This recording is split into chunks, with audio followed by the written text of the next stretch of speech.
Millions of people have experienced paranormal phenomena around the world. Are you okay? Oh my god! Lord! Most are terrified from it. Jeez! But there are the few that seek for the answers. My name is Matt Benton. I have been investigating the paranormal for a decade, and I am joining with Rocky from Chill Seekers to interview investigators across the globe to talk about their scariest and most extreme cases, to learn and share their stories. What truly happens out there?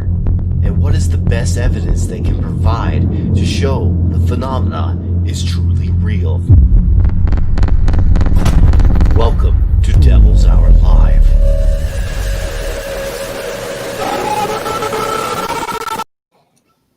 Hello! Welcome to Devil's Hour Live. One thing before we start, Keith, did you recognize one of those shots in the intro? Because I took it from your video. it was Was it the Watch Show? It was Mackey Mansion. Or Mackey? Yeah, because all my footage got lost from Mackey Mansion, and I was trying to mention the whole most active locations that we've been to. Or actually, this was based off my personal experience. So my top 3 most active locations, and Mackey Mansion was one of them. But my hard drive crashed, and I didn't back it up in the past in 2015. So amateur mistake. And so I was like, Chill Seekers did Mackey Mansion. So I just grabbed that one clip, and I know Rocky was in Chill Seekers, so I didn't think you guys would mind or anything. Hold on, I'm on. John, he's a Chill Seeker warrior. Yeah, did you get that? Right, thank you. Okay. Nothing. Go ahead. What were you talking about? Well, yeah. So anyway, welcome, guys. I just wanted to mention that because I thought it was funny. I was going to see if you noticed. I recognized it, but I wasn't sure. I'm like, maybe somebody else can drink that. I just changed the color correcting to it. That's about it. But anyway, so basically we have Rocky back from Chill Seekers. We got the whole group this time. We got the whole group. It's like a family reunion, I'm telling you. This is awesome. And then we have Dwayne, who's from Paranormal Research Unit. Awesome guy. And also he is our comment reviewer for us. So and then we have quite a bit coming in. and then we have the guys from Chill Seekers, the ones that started the group. And actually, how long have you guys been doing this now, out of curiosity? It'll be 8 years in August. Awesome. Okay, Ronald. Jesus. Stop. This is what this show is about, is talking. I guess we have one of those already. Simmer down now, Ronald. Simmer down. God damn. So basically, we're going to just go over a few things about the show. Is basically we talk about your most extreme cases and also your best evidence in your opinion. Having me on the team. No, I thought it was funny. Oh, my bad. But so anyway, what was? Let's get a little bit of history. Why did you start investigating the paranormal, out of curiosity, or what got you into it? Either one of you. So, Flip a coin. I think Keith and I have always had an interest, and then we had some experiences in this home in 2012. So we did a little research, got out there and said, we're going to learn a lot through doing this. Chill Seekers started in 2012 as kind of just an experiment that him and I were doing. And then what we decided to do was just do another episode. And you can see us growing as investors through this time. You can see us growing as filmmakers during this time. We make mistakes. We don't hide them. We show the, consequences that happen when we make those mistakes. And, that we hope that others can learn from what we've done and, continue from there as well. Yeah. You guys have been doing episodes for how long now, or like videos? From episode 1 was our first investigation. Oh, really? So we have documented our entire journey in the paranormal. That's awesome. Yeah, and you guys have captured interesting things throughout those times. It looks like, based off of what you guys have sent me.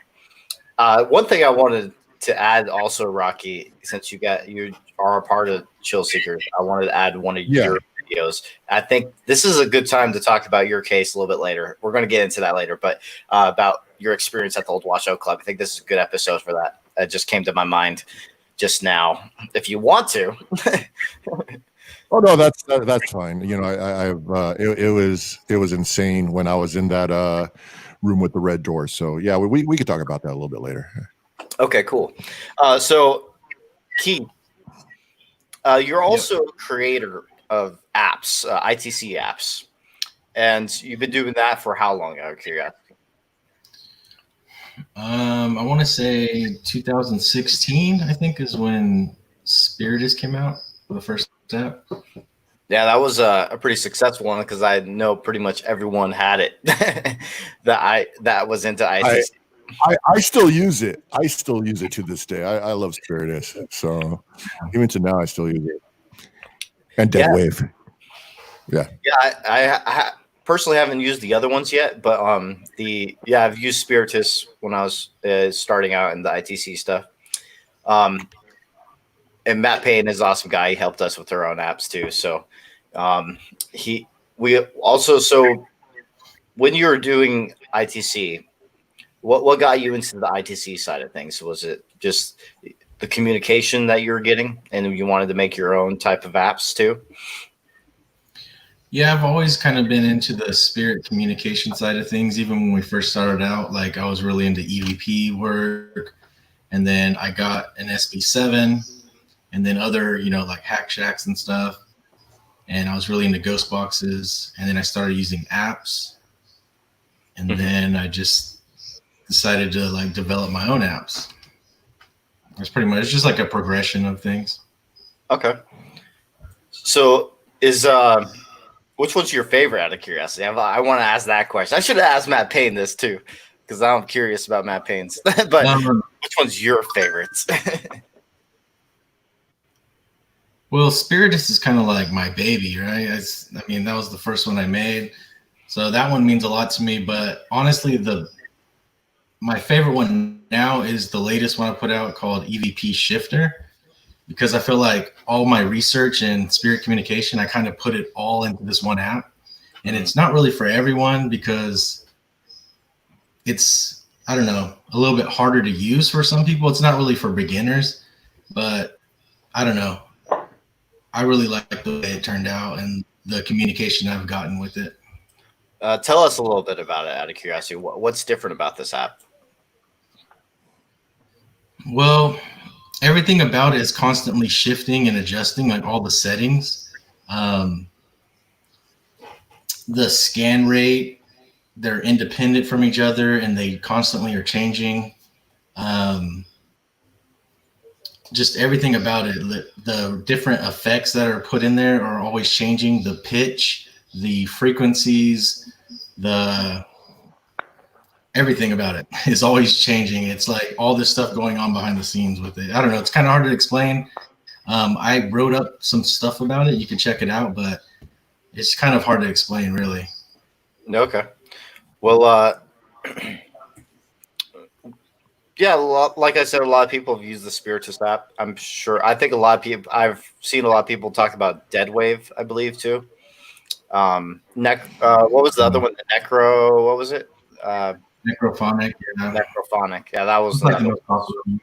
Yeah, that was another popular one. So yeah, a lot of people like your apps, and they have actually have complex animation stuff, like more animation stuff than a lot of the other ITC apps. So is what I noticed too. Yeah, so like Spiritus and Deadwave have visual ITC features as well. And I'm actually working on a new app right now, which is it's going to be the first one I make without sound banks. It's going to have actual internet scanning radio. Like IP suite. Yeah.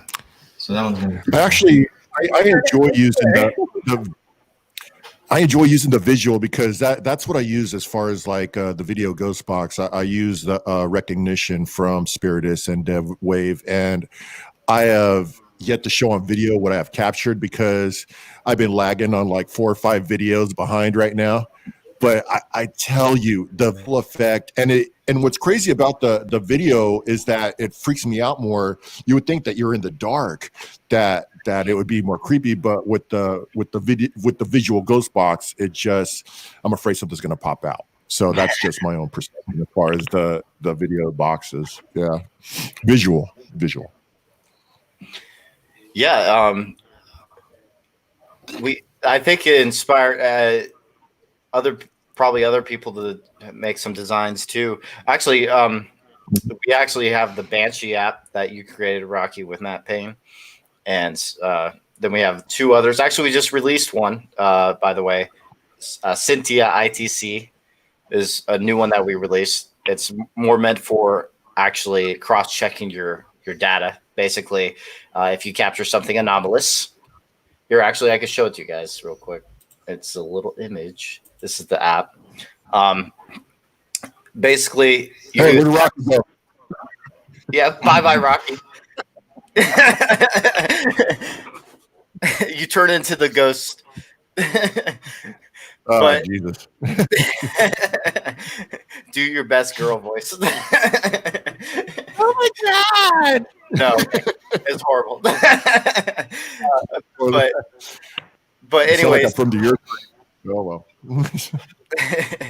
well, there's the single file bank. The single file bank. I don't know if you ever heard of this app, Keith, but the single file bank basically has its own one audio piece that sounds like a bank. It was actually Matt Payne that cut it together, and it's exactly 5 minutes with a 300-second timer on it, and it counts it down. So if you ever capture something anomalous, you could cross-check it with the audio file that we give you on Google Play Store.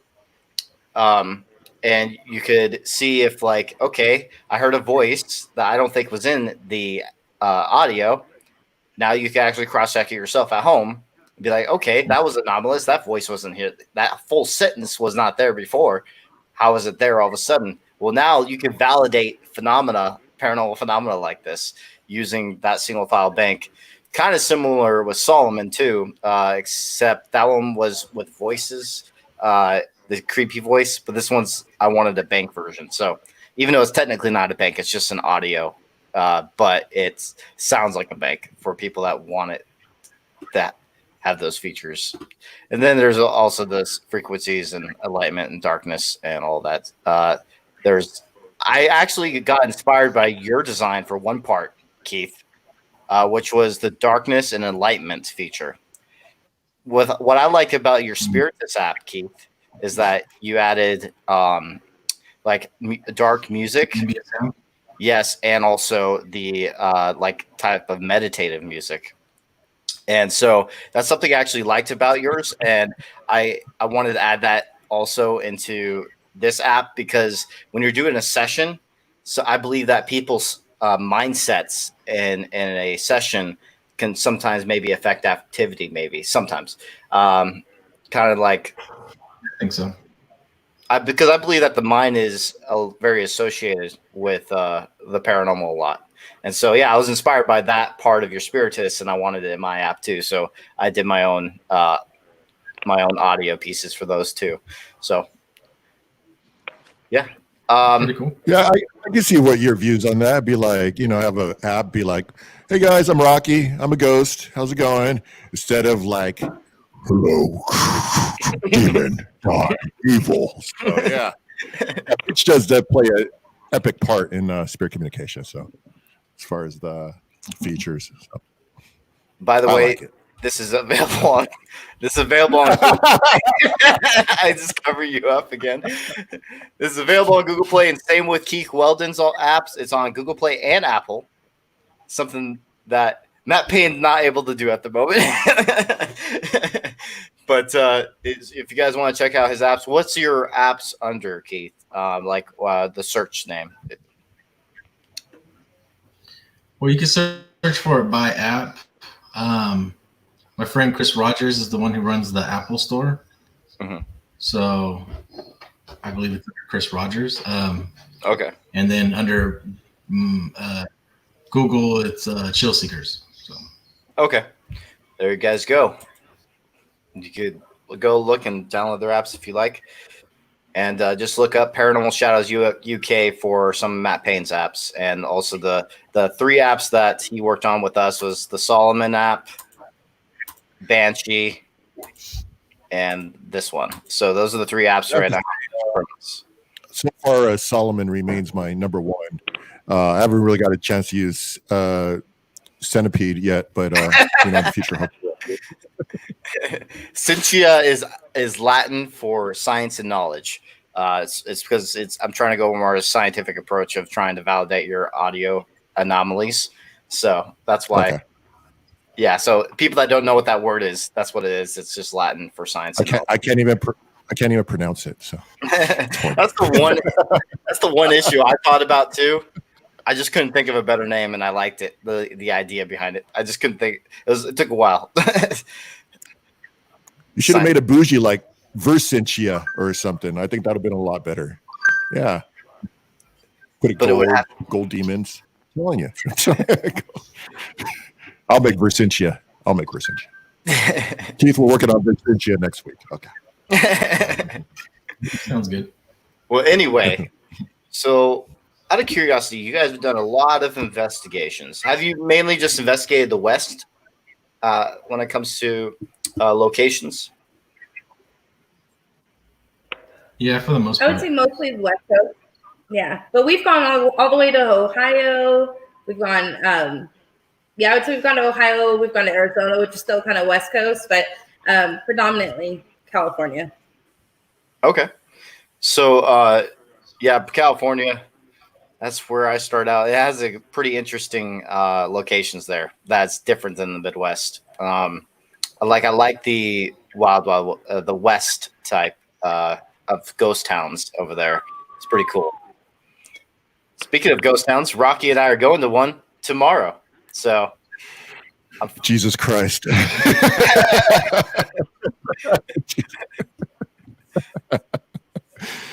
Yeah, we're heading up north. But no, hold on. Let's before we get into all.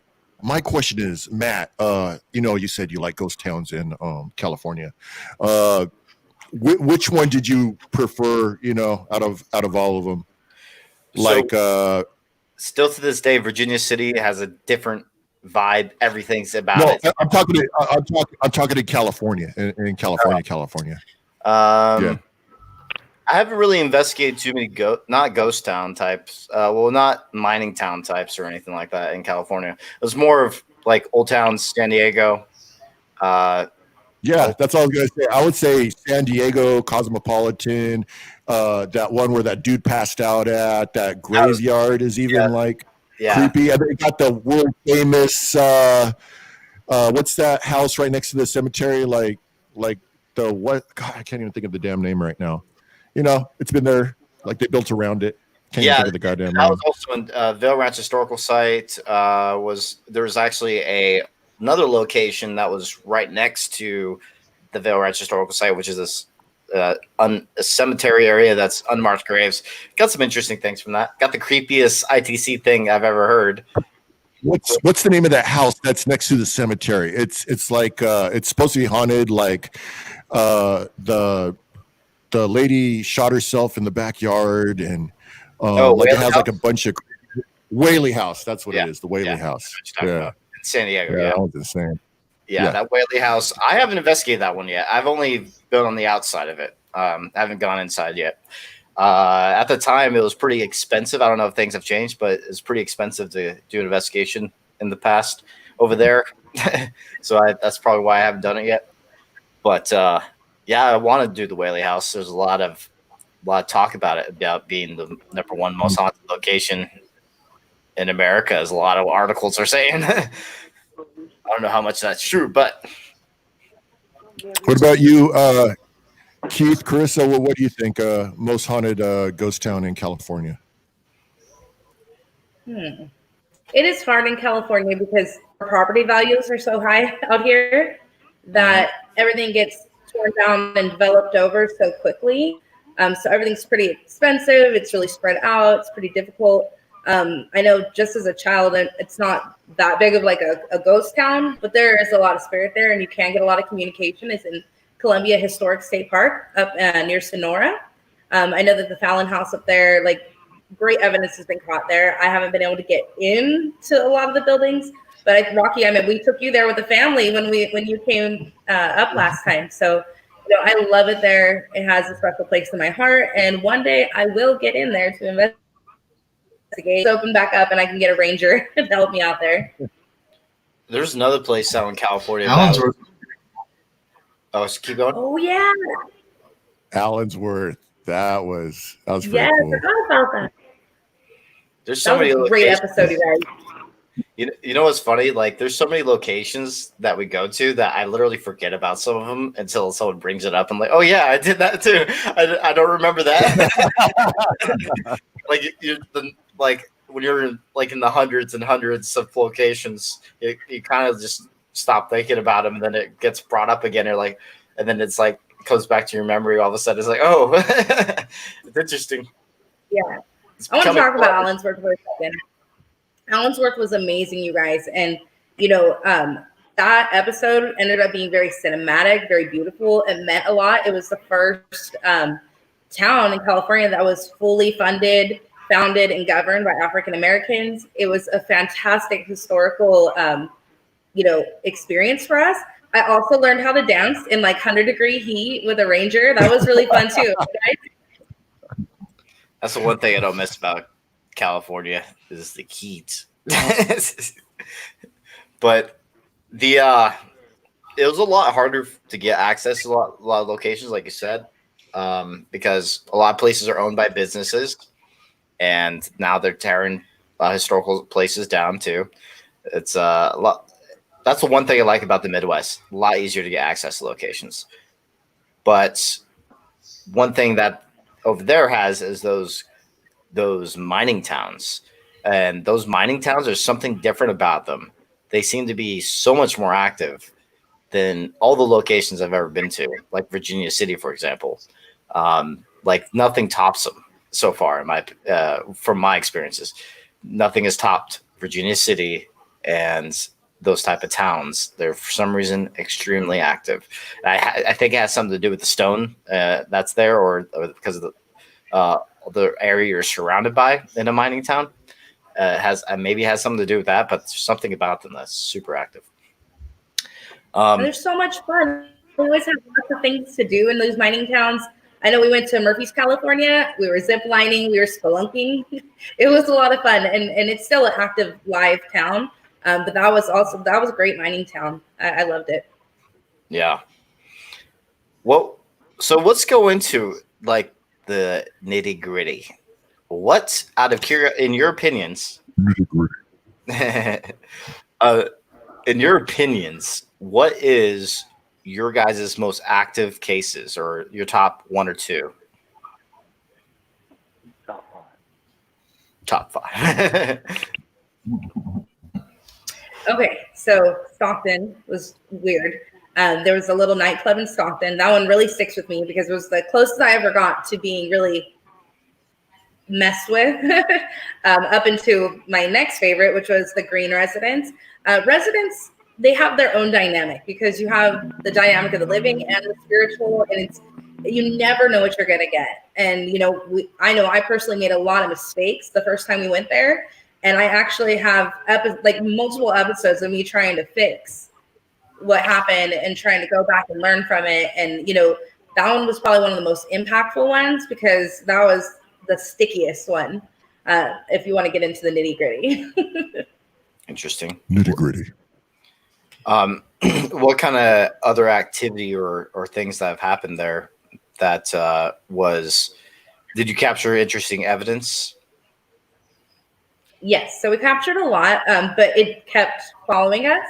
So what we got from the spirits at the Green Residence would follow us, and it would actually tell us to be going back to the Green Residence. And that was crazy.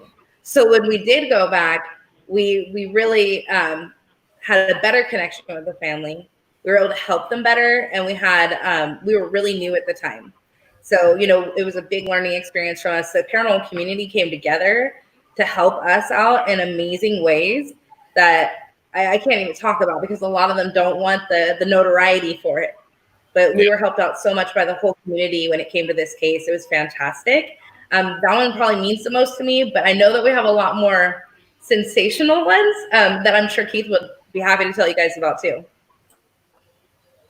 Oh, anything? Well, speaking of the green residents, I mean, whenever you do a residential case, it's like those can be really crazy sometimes, because you don't really know what you're walking into, compared to like a historic place where like 1 million people have investigated there.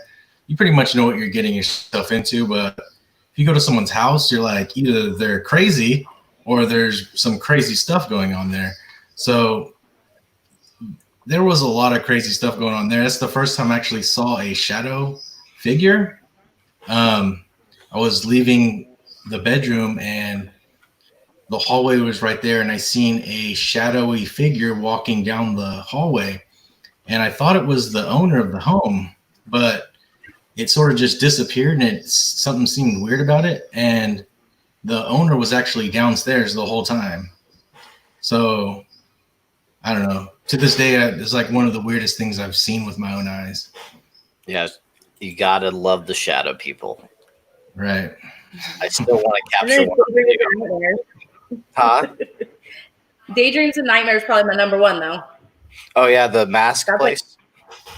Yeah. Costume shop. It used to be a funeral home, and a lot of shady things happened. When Keith actually went with the owner to go help look at the place and do a walkthrough when she decided to buy it, and there was human remains still in the building. That's always interesting. Yeah, it was a box of ashes. Cremation. Yeah, I love it when you find human remains at a location. Only 2 people in this chat knows what I'm talking about, because it's kind of kept under wraps. We're not apparently allowed to talk about it, but but the first rule of human remains is you don't talk about human remains. No, it's kind of different. It's kind of weird. Anyway, but so when it comes to like your favorite pieces of evidence, you sent me 2 pieces. Which one would you like to go over first, out of curiosity?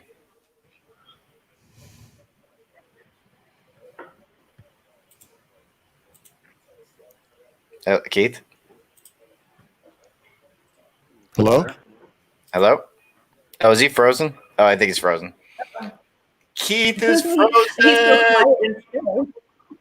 He's like, no. So I guess I can explain a little bit. We could talk about. Are we talking about Banta? Either Banta first? or the other one was the Fingerprints one. Okay, so you know what? Let's go ahead and talk a little bit about the Fingerprints. Okay. That one was most recent, and that one was pretty exciting. That was another residence, but she had not moved in yet.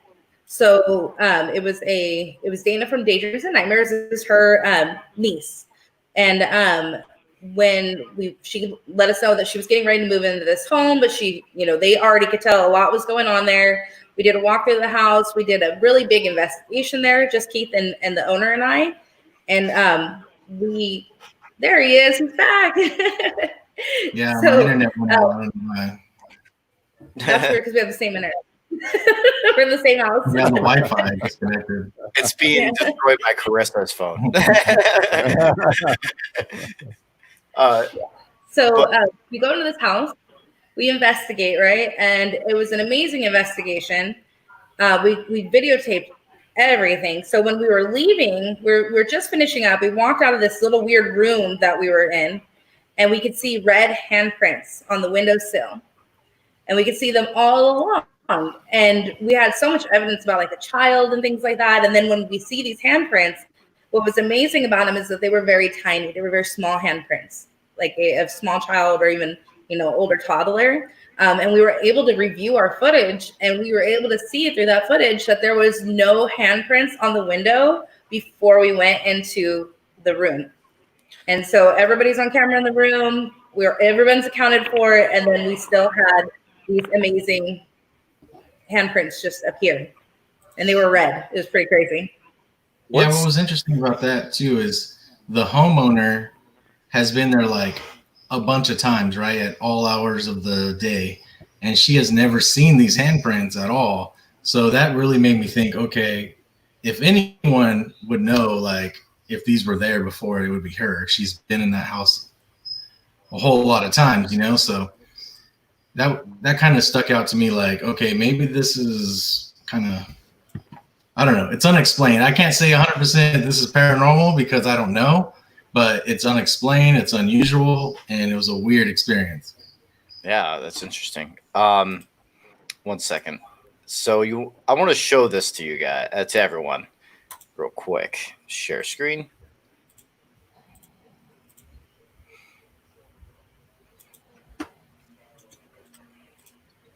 Okay, so this is the video of the handprints, guys.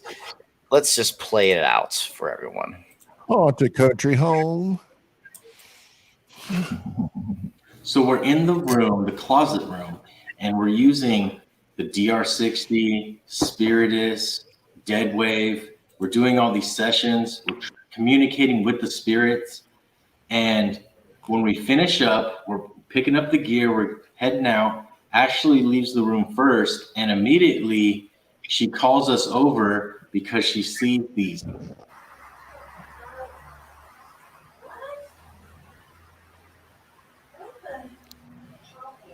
What the hell? We were just right here.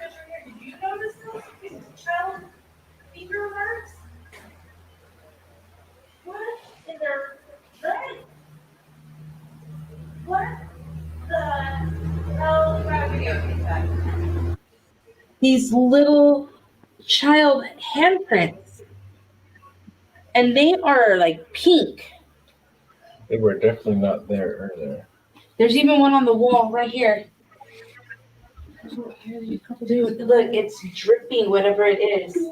It has drip marks. Dude. So there are like child spirits here possibly. All right, what are they trying to show us though? Because we were asking if somebody was hurt here. Those And are that's little hands. That's That's really insane. strange. You know what? When I reviewed the footage, I must have filmed this at some point. Yeah. Yeah, we gotta see if they were already there or not. Like, But it seems like that's something would have stood out. Yeah. Like, where are these bloody handprints here? We kept saying that we felt a young energy. right? They had that energy of a young person. Ashley's been there many times. This is her house that she just bought. She did her walkthroughs with a realtor. She's been there many, many times since then. Before we arrived, she opened up all the windows to allow some air to flow through the home. And she said that she did not see any fingerprints on these windowsills. We find these little kid handprints. Like, those are little kid, like, So I was just in this room that we were in. You noticed there was one right here too. right It's behind kinda where I hard to was see sitting. it, but Can you shut that door? I want to see. So during the missing number game, we asked the spirit to come sit between myself and Carissa. This happens to be the spot where we found a handprint on the wall. The spirit also confirmed that they were sitting next to Carissa during this session. In addition to telling us through our sessions where the spirit was, is it possible that they were trying to show us through these handprints as well? We were shocked because they were so noticeable. We knew that there was no way that we missed that we didn't see that during the day. So we went back and looked at our footage, and this is what we saw.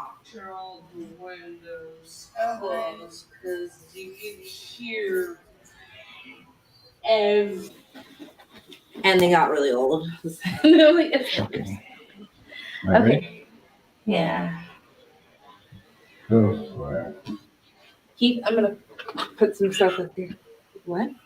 Care. Care? Care. C-A-R-E. That's the first time it went Ooh, off. ooh, I got shocked. I got shocked here too. Now these handprints were red, and they look. It's hard to see on the camera, but they are small. They are definitely child-sized handprints. Now, what was interesting about this is we had been walking around the house, and we never saw these handprints. And the owner, Ashley, confirms that these were never there before. She's been to the house multiple times, and she has never seen these handprints. These handprints seem to have appeared on the windowsill while we were in the room communicating with the spirits. That's weird. That's insane. Okay, That's so creepy. Can you send me the pictures that you took?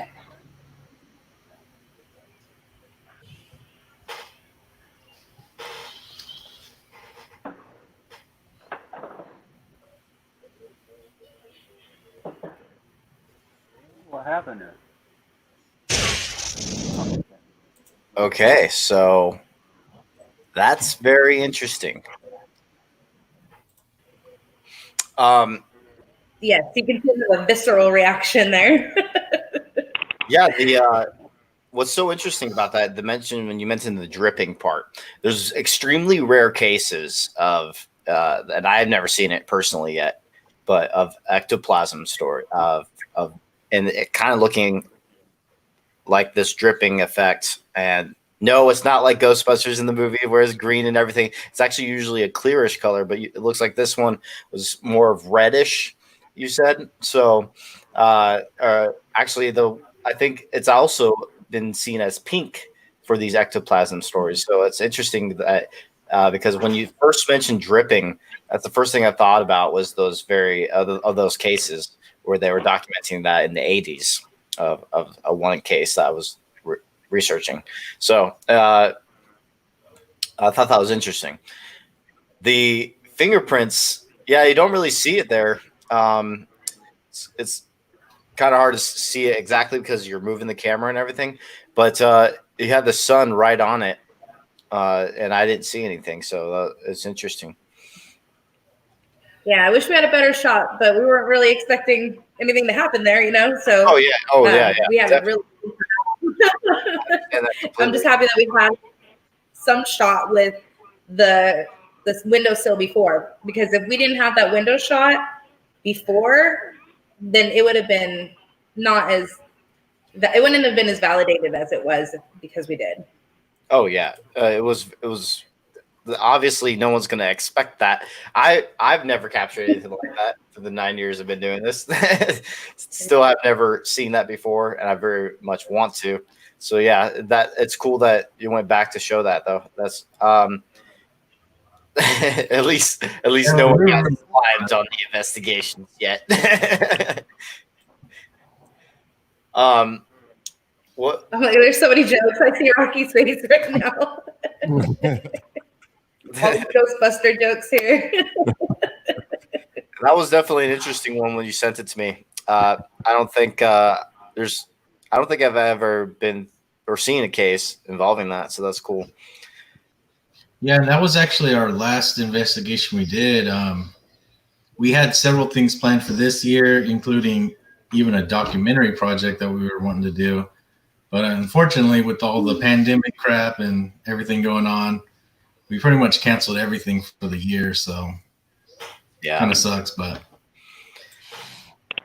Well, we have another good one that you sent me. It's more of a poltergeist related one. When was this, and you want to give any details about it? Yeah, this was at Benton. It's a little tiny town. I believe it's right next to Tracy, California. I don't remember exactly when this was. This was a few years ago. I don't know. You can just show it. Really, it's a haunted bar, and the haunted hotspot of this bar is the actual bar itself. And so, what happened was pretty interesting. Okay, let's show it. What was cool about this, if I can tell you really quick, is we actually had a reporter from the Tracy Press following us around, And so if there was anything that just wasn't right or shady at all, I know this reporter would have called it out. And I know it made an impact on them because they did like a full spread on this, and it was such a touching moment for us. But I was so glad that we had like an extra person there outside of Chill Seekers to witness what had happened. So I couldn't believe it. You guys aren't going to believe it either. It was amazing. Awesome. Yeah, this was interesting. I want to show it to right. Wait, whoops. I forgot to share screen. Here we go. After the psychic walkthrough, Christy and Ellie sit down at the bar to sketch out their vision of the woman and child spirit. After doing this, Ellie places the pencil back on the bar and walks away. It's at this time that Andrew notices something on the DVR. Oh my god. What the fuck? Oh my god. What did you get? Get to the bar right now.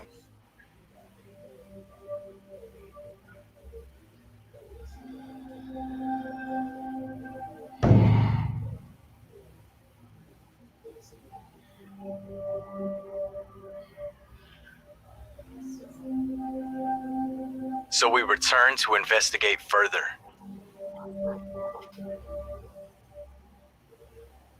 Whoa.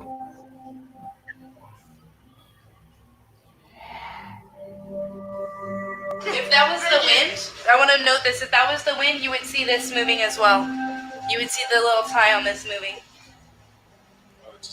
You can do it again. Show them that it's not. I want to see that thing fly off this Come on, bar. Tony. Show them that it's not the wind.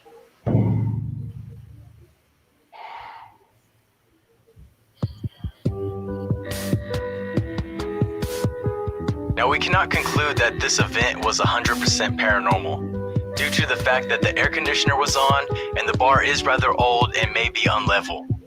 But what we can say is that no other object around the pencil was affected by the AC. Not only that, but we placed the pencil back on the bar and it remained there unmoved for almost half an hour until we picked it back up.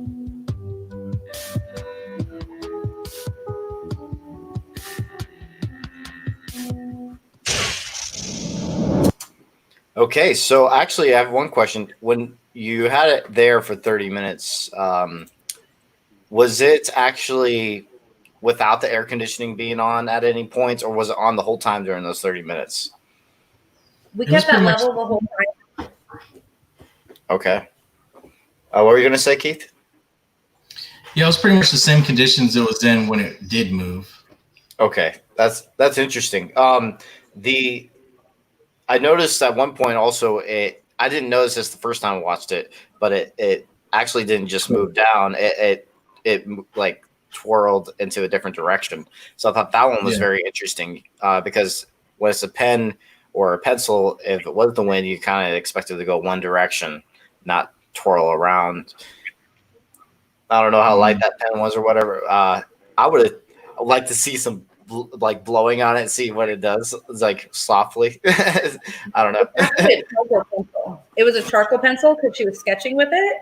Mm-hmm. So charcoal pencils, I mean, it's not going to be like a light Bic pen. It was a little bit more solid than that. So just to give you guys a little context on the actual item itself. Definitely interesting piece.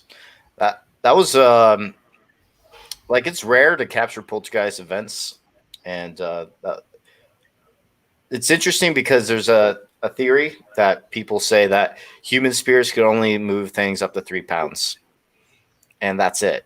When it comes to more darker or like demonic is what they say, they could lift or move things above 3 pounds. So I've always found that interesting. And same with ESPs situations, only can move objects up to 3 pounds with ESP situations also. I see you guys taking that as a challenge in the afterlife, though. You're like, look how much I can live, bro. It's like 3.5 pounds. Next, Rocky, you're on mute, by the way. I know. Okay. Well, you know what, Rocky? Next documentary, you're going to kill me and then bring me back. And I want to move an object. Just kidding.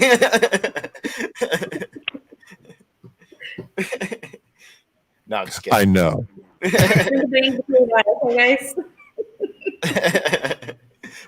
I take that as a challenge. Let's do it. It's a challenge. This is no pencil challenge anymore. I remember that Charlie challenge in the past. Like, Yeah. Yes. that's what it reminds me of. There's not going to be no Charlie challenge. I want to throw a dumbbell.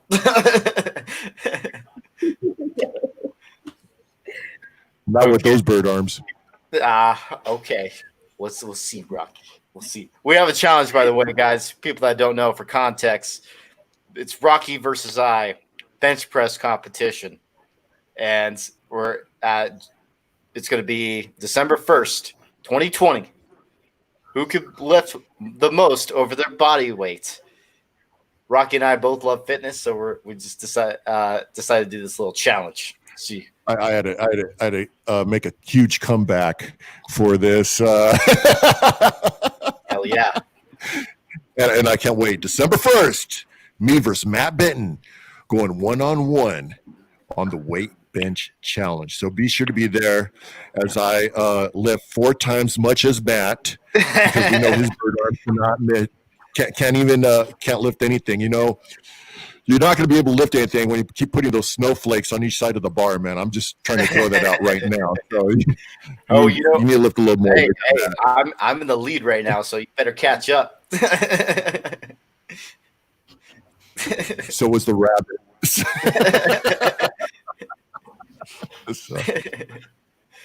But anyway, so maybe we should do it as a Devil's Hour live event, or maybe, I don't know, Devil's Hour live competition. You know what? I might even fly you down here to Vegas, and then I will personally pay for that plane ticket for you to come down here December 1st. Let's do it. So that way, you know, we could handle it right there. Because I don't want a full thing on your bar. You know, you show 4 plates, you know, take them off real quick, do the bench, and then take them off, you know, put them back on real quick. No. I'm not going to do a Castleberry thing, dude. Don't worry. It's not going to be fake plates. No fake the plates. dogs over right now. Yeah. It's going to happen, guys. And we're going to probably do some funny promo videos, too.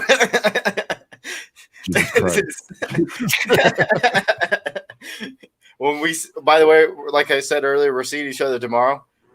We could do a funny video. I don't know. We'll probably do you even lift, bro? Do you even lift, bro?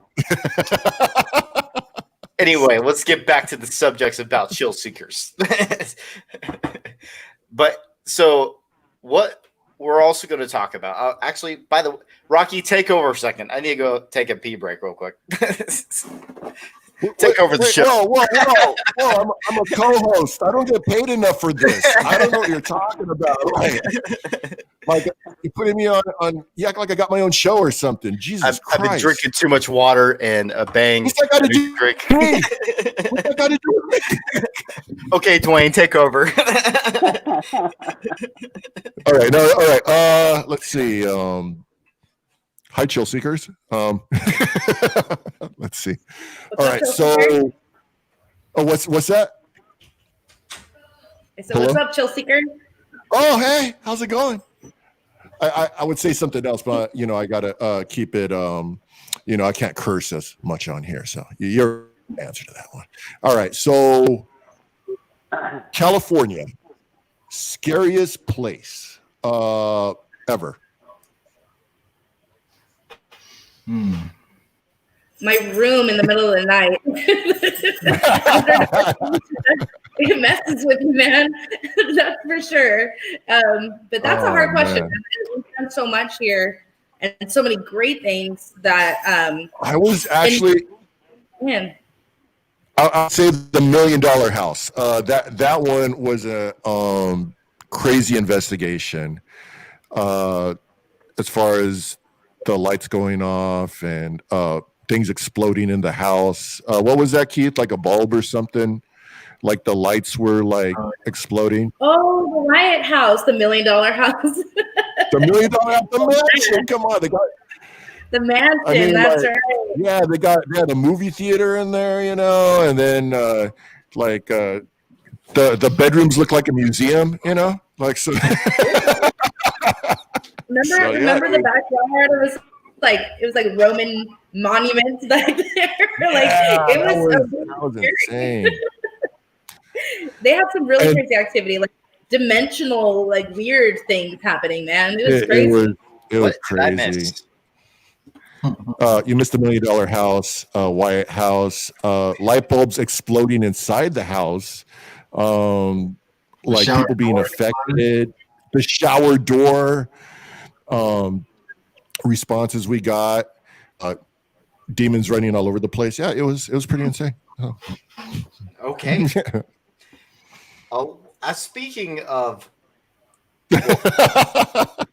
actually demonics, let's go into that. You actually have you ever had a case involving something demonic in your guys' opinion? I know we get these questions a lot. That's why I want to ask you. You guys think it was demonic, but I know that we've had some really negative non-human entities that we've dealt with. So I know that I can say that for sure happened, but I don't know about demonic. Yeah, that place in Stockton, the nightclub, the reports that they were giving us sounded very demonic, like goat-headed creatures and crap like that. And we were getting some demonic stuff come through on the like spirit communication side of things. So I don't know. That one was pretty crazy though.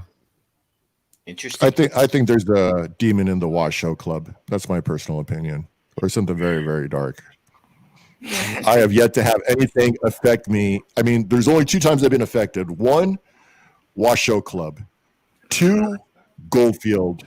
Those are the 2 I believe that have really affected me while doing, and I've been to a lot of locations, prior. So I've been doing this for a long time too. And I believe those are the most active locations I have ever been to. So, well, let's get into that actually. Let's talk about your story, Rocky.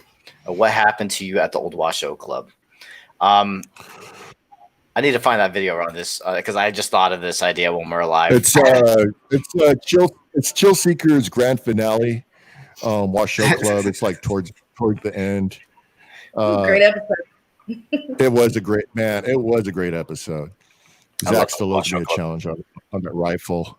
Zach still owes me a rifle challenge. But yeah, eventually we were in the Washoe Club, and I started just like I was fine. I was everything. We were starting getting some great responses on the spirit box, and they were like direct responses, like to what was going on inside the Washoe Club.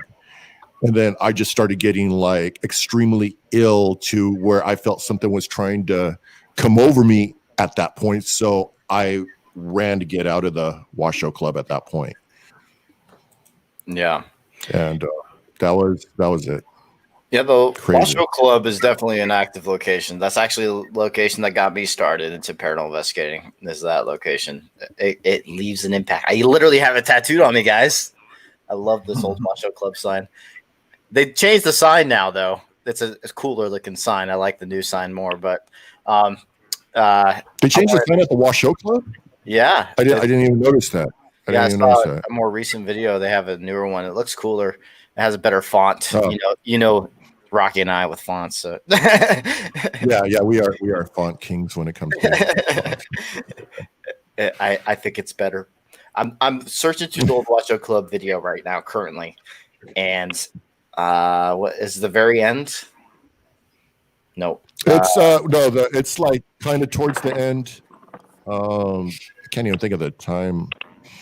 Like it goes towards the end. Me, haunted doll. So if you went to the haunted doll, you went too far. So here, I want to have you look at what I'm doing to see if you guys can help me out with this, because you guys, especially Keith, he edited it. Oh wait, I just realized Keith is invisible right now by the Devil's Hour Productions logo. Let me see if I could get you a timeline. I'll go to YouTube right now and see what. There you go. I see Keith now. Okay, but here, I will tell you this. While you're looking for the video, I was there that night with Rocky, and I've investigated with Rocky plenty of times before. I had never seen you have this reaction, Rocky. So we knew that it was something serious. Oh, is that's the Return to Wash show? Oh, yeah. That has it in it too, but I think it's at the beginning more. Okay. Mm-hmm. Let's show the Let me original. see it. Well, yeah, let me go to.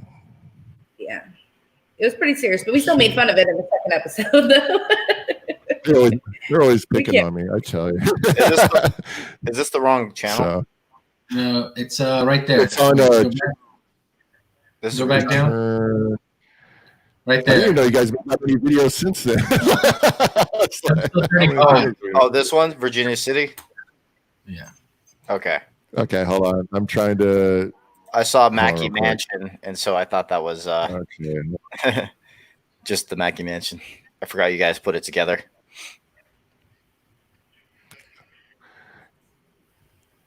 Is it? I think I found it. It's like right in there, yeah. Yeah, it's at the 27:40 mark on Chill Seekers episode 35, Virginia City. Usually we're more prepared, guys, but just thought of this idea just now. Okay. Okay, guys, here we go. So we decided to do a rock box session upstairs. There's Carissa over here. Can you tell me what your name is, please?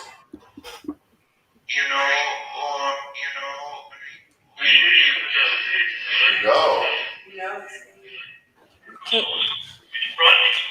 What was your resources out here?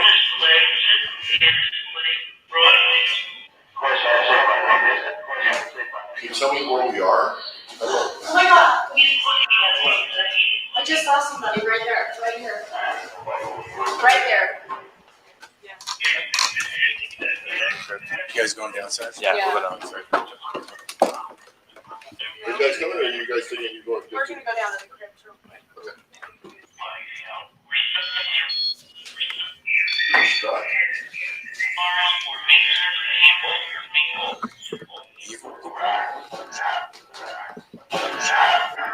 Did you follow us from the Mackey Mansion?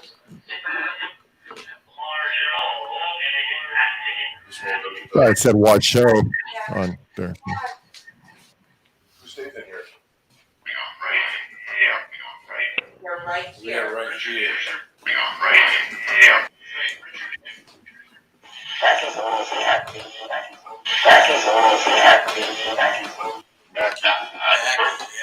Okay. Heard Mackie build. The scriptures. Oh my gosh. It's all us together the scriptures of the Mac building. We're getting some crazy responses coming through that box. I could just feel the energy. I'm getting goosebumps all over my arms. You're in here.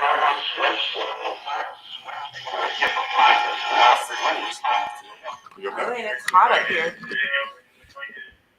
Going to Stop talking.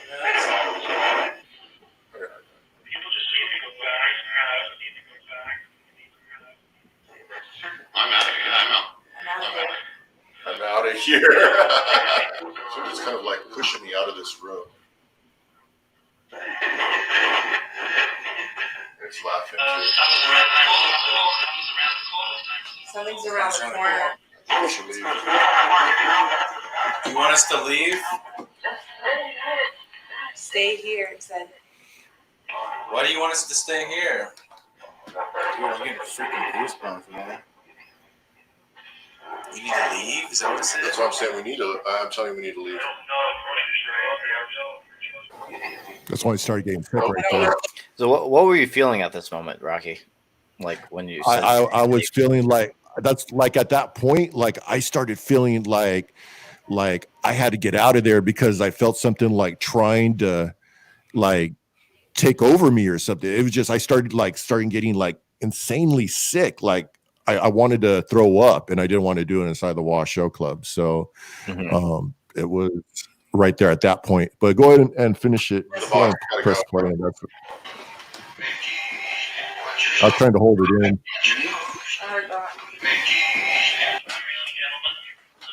There's a gentleman behind you. Did you hear that? Oh my god.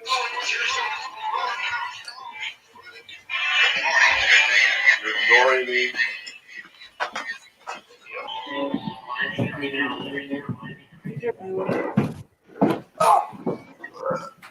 Oh man, I gotta get out of here. Oh, I'm getting sick. I started feeling like I needed to get out of that room. So we're going downstairs and I just start getting like really sick. And I had to get out of the Wash Show Club.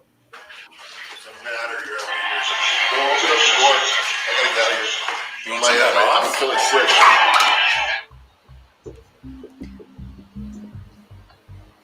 Rocky started feeling sick. Rocky had to go ground himself outside and regather himself, and we head back in. I didn't want to go back in for the record.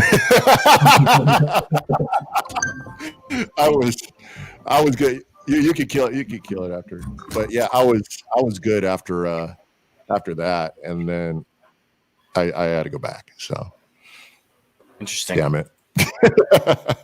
So well, yeah. Rocky, we're gonna enter in again. Nice.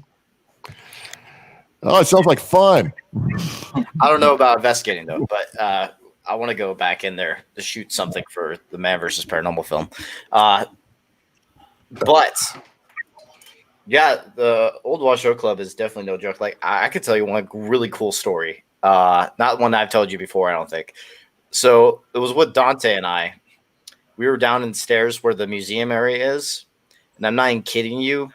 We heard the loudest footsteps I've ever heard in my life. That literally sounded like boots. You could tell the type of shoes they were wearing because of how heavy they were. They sounded like legitimate boots of someone walking upstairs. And this is when we were getting ready for our investigation. It was so clear we thought someone broke in. We go up there. Dante is in security work, by the way. So it's like kind of like what he does is patrolling an area, but he was like yelling, like trying to figure out who was in the building, and no one was there. It was so clear, like it was like almost impossible. Like it seems impossible to hear how clear that was, and there was no one there. So that was very interesting. Old Wash Show Club, love it. Definitely a cool place. So, is there? Wait, what? Rocky? Good times. Good times to me. It's great times for me. The more activity, the better. And the spirit didn't they throw a rock at you in the That's the reason why I got started. Yeah. Oh, I'd never done this on the show before. Never done this on the show. You guys want to hear the moments where that rock was thrown? Oh, yeah. I have it on audio. I haven't actually talked about this or showed this in years because it was 2011 when this happened. So this is when I was first. This is the reason why I got started. And this is on that cringy, very cringy YouTube channel that please don't go on. It's too cringy, guys. You want to see editing before I was a good editor?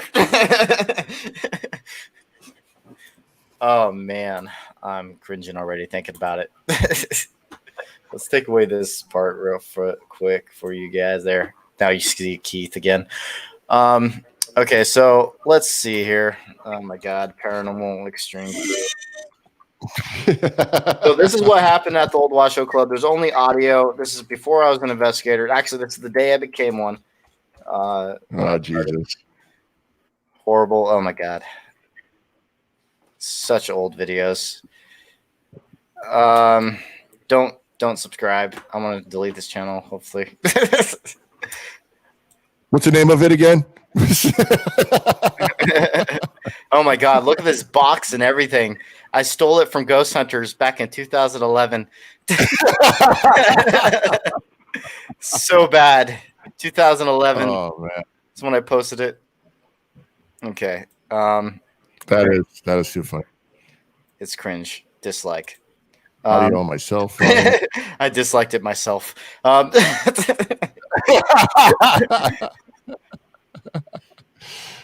This is back when I tried to go with color, guys. I tried to go with color because I was told I was too weird.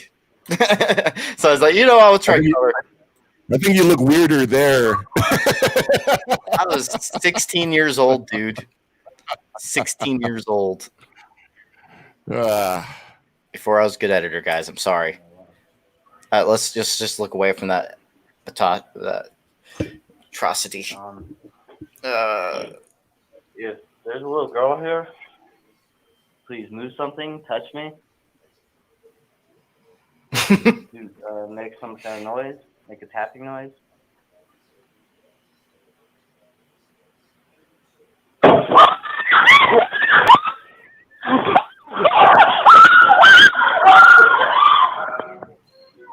Sound like a horror movie. Is that you screaming?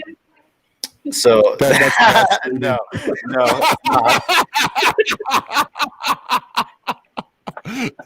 So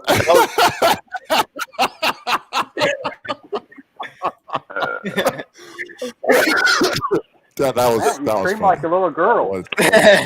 Yeah, no, definitely wasn't. In his tank top. Yeah, I didn't like the color, so I went back to black.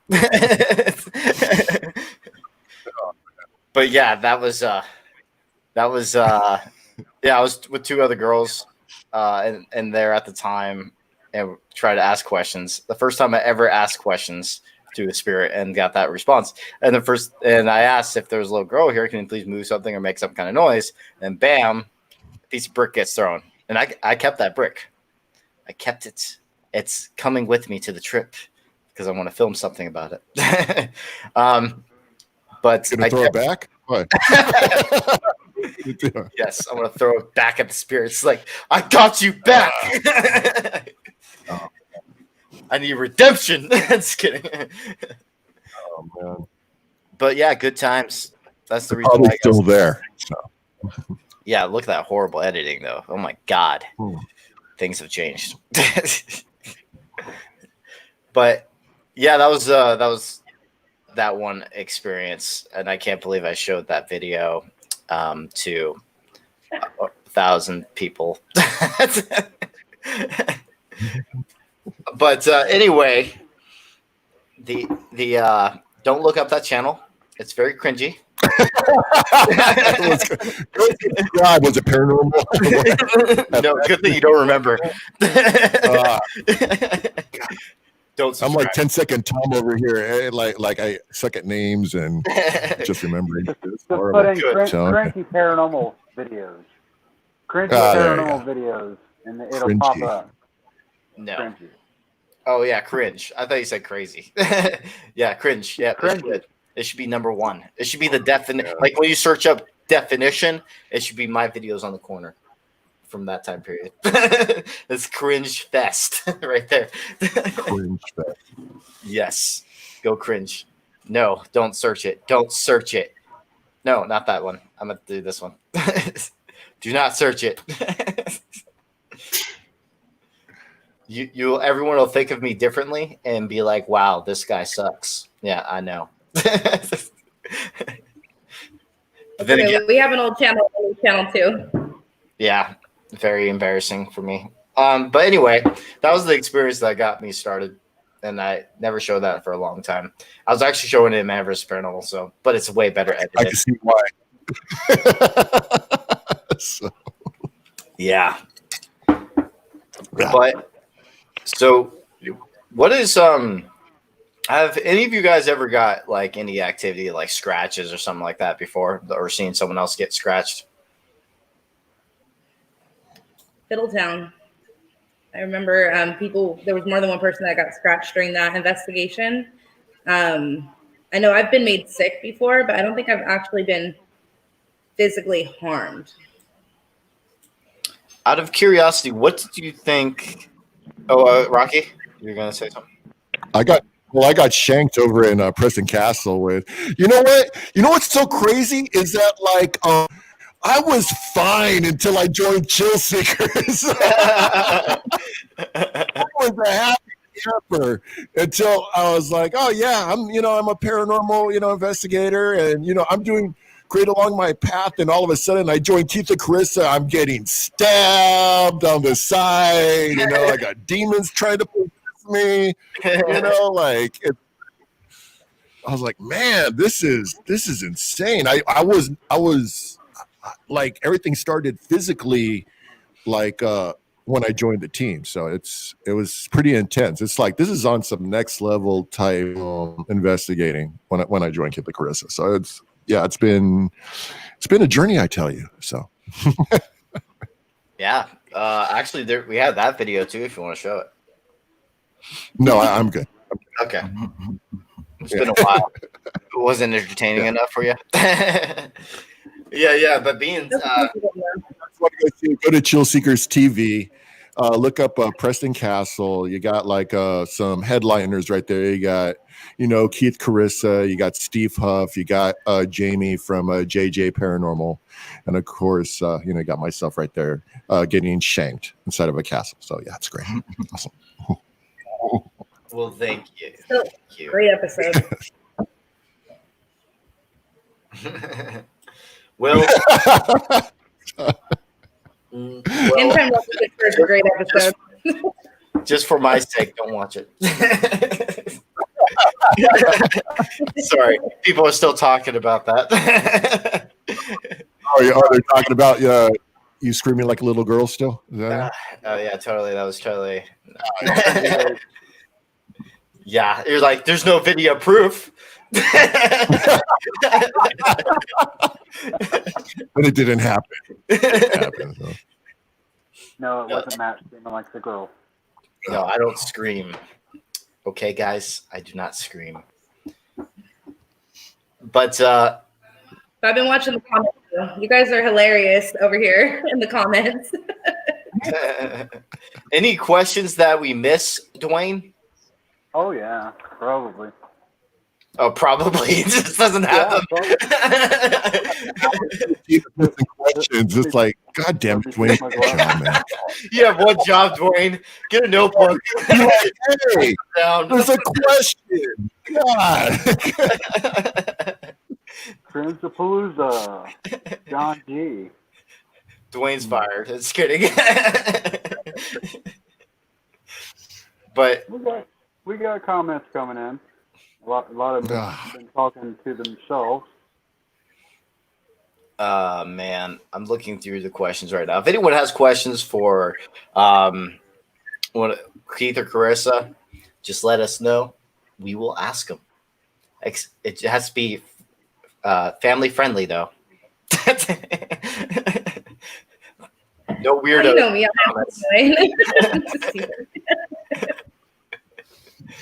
We're on Paranormal Warehouse. It has to be family friendly. So you gotta sign a waiver for me. Yeah, Rocky's under my name now. I had to sign for him.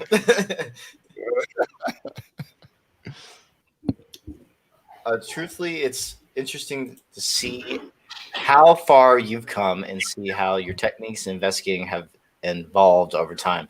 Well, you're going to see that every year because I feel like I'm a different person every year. I feel like I'm a different investigator, and I'm getting better and better at filmmaking. You know what? As long as you're in the field, you start off like doing. I don't know about, but with me, I started off doing like the basics. You got your K2 meter, you got your tape recorder. Maybe a Bell and Howell, night vision that could only see from here to the computer screen. But you get all this equipment that you just start as like the basics. And I feel like as an investigator, you just evolve into these new type of equipment and gear. So what do you feel would benefit? What would you create to benefit the paranormal field that if you could create something? Create. Well, yeah, Keith and Carissa, do you have something for that? Oh, I think Keith already did. Yeah, create some apps. We had a need. We couldn't connect to the internet. We couldn't always carry around a bunch of equipment with us. So for Keith to develop the app that didn't have to connect to the internet, that could fit in your pocket, we did a session right on Main Street in Disneyland, and we were able to get great evidence through the app. And it's all contained in a digital landscape, really. So there's no external, what's the contamination or anything like that. So I love the fact that we have that. And I actually found that we started off with very little equipment, and then we started gaining tons of equipment. Mm-hmm. And then after the app started developing, other, more compact devices have been developed. We actually carry less equipment with us, and we're more mobile now. So I love that aspect about everything that we're doing now too. Yeah. Yeah, we don't spend an hour setting up gear anymore. Kind of just go in there. We have everything like kind of laid out how we're going to do it. But yeah, before when we bring DVR and like all this stuff, man, just tons of gear that would take literally sometimes an hour just to set everything up. I don't know. We don't really do that too much anymore, though. Everything's more compact, like she was saying. That's funny because Dwayne's like, I have no on my rig is what we call it. It's called the one-man investigator rig. And then Dwayne's always like, are you finished yet? It's a full-on setup. 3 hours later. It's not that long, but yeah, it's pretty long. Let's see if we can. Damn it! Where's this piece? I need this one piece. I gotta put this one piece here, and I can't find it. Yeah, I know it's annoying. My setup has a lot of pieces involved for the mics and everything. It's a pretty complex setup. And yeah, it takes a bit sometimes. It takes even longer when I'm talking to someone because I am ADHD basically. See here. Yeah, I'm almost done with my Iron Man suit that could collect spirits and demons. So about 2 more months. That's about it. Just hop in there. See that there's a question on the chat from Alberta, and she was asking, have you ever come across a demon or malevolent spirit? Well, that one I saw that. I think we already answered that though. But I'm asking you, Matt. I'm going to interview the interviewer. Oh man, I'm putting you on the spot. Just kidding. He's possessed right now. Yes. This is why Devil's Hour Productions was created. I'm under control. That's kidding. They're controlling me this whole time. I'm just kidding. But actually, the real reason, I've gone through certain things personally. I have a new thing that I got recently that affected me at Post Town. It's right here in this box. Is a haunted. What's in the box? Apparently doll, and I've had some situations with this before. Here, let me show the big screen real quick. He actually takes the box with them, opens it up, collects the souls, and then leaves the investigation. Yep, that's what I do. So basically, this is the doll. I think you broke it. Nope, it's just a very old box. So this is what the face looks like. You like what you see? Come on, focus, camera. Focus to the face, not my face. I'm gonna hide. It looks like that was from the Crip guy. I thought that movie Cats, like Cats, the Broadway movie. And then there's this. It is scary, that. Comes with a very old note. Ooh. In a different language, but I have the translation for it. It's very interesting. This is meant to conjure a demon, apparently, where I got this from. This is exactly why I do not like investigating with Matt Bent. What's in the contents of this envelope is exactly how you conjure it. And I'm not doing it, but I wouldn't mind recording someone else do it. Step 1, getting to know your demon. I am not that lonely. I do not need that kind of friendship right now. That is crazy. Yeah, I'm probably diving into things that's probably not smart. It already affected me pretty badly. So I was at Post Town Elementary, and I got affected when I was doing a little joke. I kissed the doll as a joke, and then after I did that, I got instantly affected right after that. And well, Alberetta says she needs a makeover in the comment section, just to let you know. So that's actually it's been quarantined. That's funny. Oh man. So there's yeah, I actually wanted everyone to be away from me. I actually went into a corner and just sat there for a while in a different room, and I was just wanting to be away from people, and I was just getting agitated and weird, and it was literally almost instantly after I kissed the doll, which was weird. I wasn't 100% about the doll yet. I was like not, all there yet for believing it and everything until that one day I did that. And when I was finally, everyone left except for Mike. Mike and I started talking about things. And then we went back upstairs and did a session. Why does this sound like my last relationship?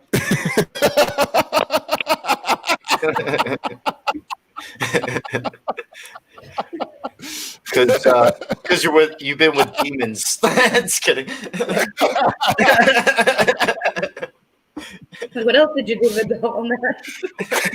What else happened with the doll? Gotta go talk to your friends. A little agitated. What's going on? And then I did something stupid that annoyed me. It's like I was actually just by myself. I decided to do a session like I wanted to be alone the whole time. And I was in the room by myself finally. And I was just getting agitated. And I dropped one of the owners of the other dolls, their dolls, on the floor, which was so stupid of me. It's not my doll. Don't know why I did that. And I was very agitated, and I felt bad about it. I actually forgot about it because of the state I was in until I saw the video later. And so messaged the next morning over it. Yeah. And I was in a weird state that day. So far, I kind of put a shield up when I'm around the doll now, like my own mental shield, that so far nothing's affected me again. But I wasn't expecting that to happen at Post Town. But yeah, so I've been keeping that shield up around it, and it's been sitting right next to here for a while, actually. I saw Mrs. Hoggensworth there, Rocky. Yep. She's doing well. Can you show that to us again, Rocky? Of course. I got to tell you guys, Rocky picks up his dolls like he does girls at the flea market. No, she's an awesome doll, though. She's creepy. We know why Matt is single now. He likes creepy dolls more. That's funny. Oh, man, I've had that thing for a while. Yes, you have. I should get my doll a name. This demon doll. What should we call it? Let's figure it out in this chat, guys. Everyone, put it in the comments. What do we want this doll to be named? Official name. Lilith. That's a common. It's a common demonic creep. Yeah. Yeah. That's a demonic name, so that would work. But there's no like what do you call it? Did you get the inside? It looks like you said it was Nordic or something. That was the little symbol inside. Yes. Were you able to manage to see what it says, or was someone able to? It looks like it has the Eye of Horus. Read those hieroglyphics. Yeah, I want to get it translated, but it looks like the Eye of Horus up there, and the rest of it looks kind of a Nordic in some ways. Can you put it up more? Let me see. Let me just see it. Let me make it full screen for you.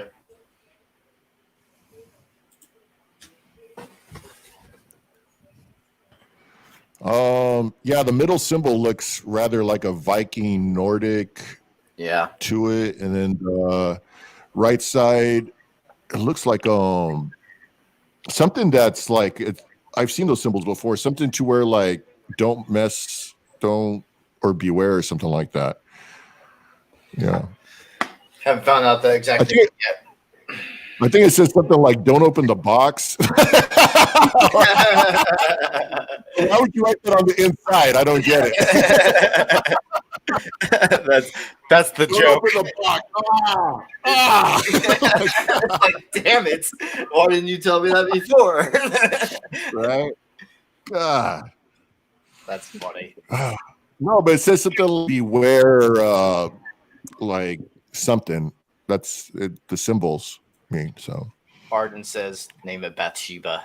Bathsheba is from the Conjuring house. Was claimed to be witch, but through history, us going through the history, it doesn't look like that's the case. She was never really a witch.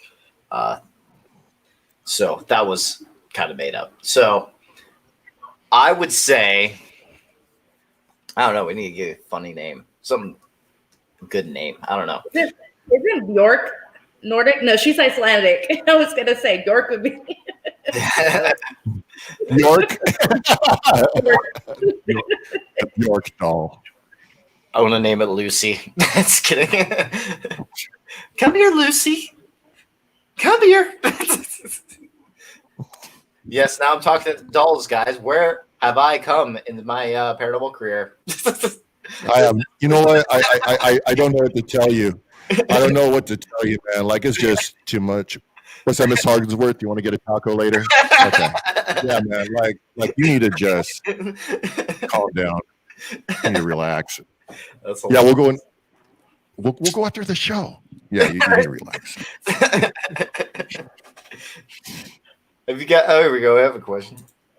Have you guys ever had anything follow you home? Yeah, you guys mentioned this earlier that you guys seem to have, and had a playful stuff do that. Nothing crazy or anything. So yeah, I had an attachment actually, and we did a full, like we filmed it for months and then put it together in one episode to show everybody kind of like this is what had been happening over the last few months. And it affected me, it affected those around me. I think it's like episode 14. It's really early on because we were like learning a lot, you know, and we learned through our mistakes. And that whole episode, that really rocked our world for a while. But it was the whole paranormal community that got together to really help us in that situation. Is it still with you, or do you feel that it's been like completely gone? It's funny that you asked that because I think it'll always kind of be there, even if it's just like a remnant of whatever it was. I mean, it doesn't affect me as much, but I'll see it all the time. And not all the time, but I'll see it from time to time, or something will come up. And usually it's around the time that other paranormal things are going on in the home. I'm a little nervous just talking about it because the last time we talked about it, car alarms went off, nobody there, lights were flickering, things like that. Like I try not to talk about it too much anymore, but it is all documented on that episode. It was quite a ride. Interesting. Mm-hmm. For me, stuff followed me home when I first started investigating the paranormal. When I got more experience, I had a lot less things follow me home. Well, actually, now it barely ever happens. The more I got into it, it's kind of weird. It's more like. You know what I thought was weird too is not only things following you home, but have you guys ever experienced like activity before you even go do an investigation? Like yes, I noticed that too. Revenant Acres was like that for me. That's also to answer one of the other people's questions. Demonic cases. Revenant had some things that happened to me afterwards and before I even did the case, and I had a dream about the place, which was weird for before I went, and then afterwards I had something that happened to me that I don't really like talking about because of it's kind of it's pretty dark and messed up. It's fucked up, to be honest. What I noticed before anything happens on an investigation is that like stuff will die, but like cameras, anything with energy will just suddenly die before something amazing happens, something paranormal happens. And I believe that spirits draw energy prior to the event, because they try to draw energy, but so that way they can manifest or recreate or do something to show that spirit is there. I also believe that like certain spirits have certain energies, like you were saying with the 3 pounds and demonic. I believe as far as that, as well as far as how much energy a spirit can pull as well. So that's just my own personal theory. A few comments on the name for your doll, Matt. A lot Pandora. Of Pandora. Pandora's. Then I can say Pandora's box. Pandora's box. Pretty cool. I like that one too. I think You that got so much to show you. except Adam Kimmel, I think, uses that name, doesn't he? For his audio recorder. But Yeah. everyone knows now what the hell the Pandora box is. Yep, the RRDR60. What he's relating to is Pandora's box. Yeah, I don't know. It's I don't want to I don't like taking ideas from other people. So, except for the Cinchia ITC app. I did take one idea from Keith, but I give him credit for it. The idea. For when it came to the ITC app. But yeah, I don't know. Pandora. I'm sure she'll tell you one of these days. Sounds like a sandwich. Yeah, we'll just have the box tell me the name. Yeah, you'll get the name. Do an EVP session. It's like, I'm so. It's like 4 names. It's like Spanish and shit. Exactly. Or it's just like something like so like Western, you wouldn't think of it. It's like Helen. Helen. No. What would be worse is Karen. It's a Karen. Damn it. On the inside the box it reads, I'd like it really is the devil. Damn it, Karen. It's actually hilarious. Oh, that's a good one. Carrie. Kind of like the movie.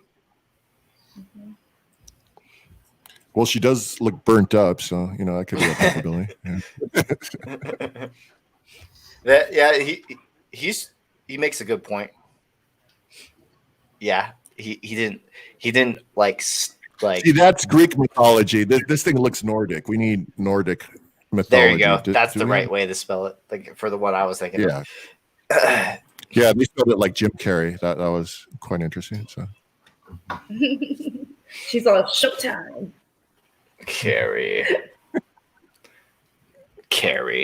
I don't know. Something needs to go well. Right? Yeah. It'll come to you.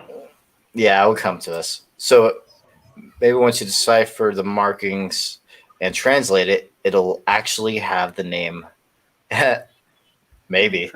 Actually, I do have the names in here, but I don't want to give it the real demonic name. It's in the envelope. Let me read it to you guys. I'm just kidding. Let's have a session. I'm gonna laugh. You open it up, and there's another envelope in there.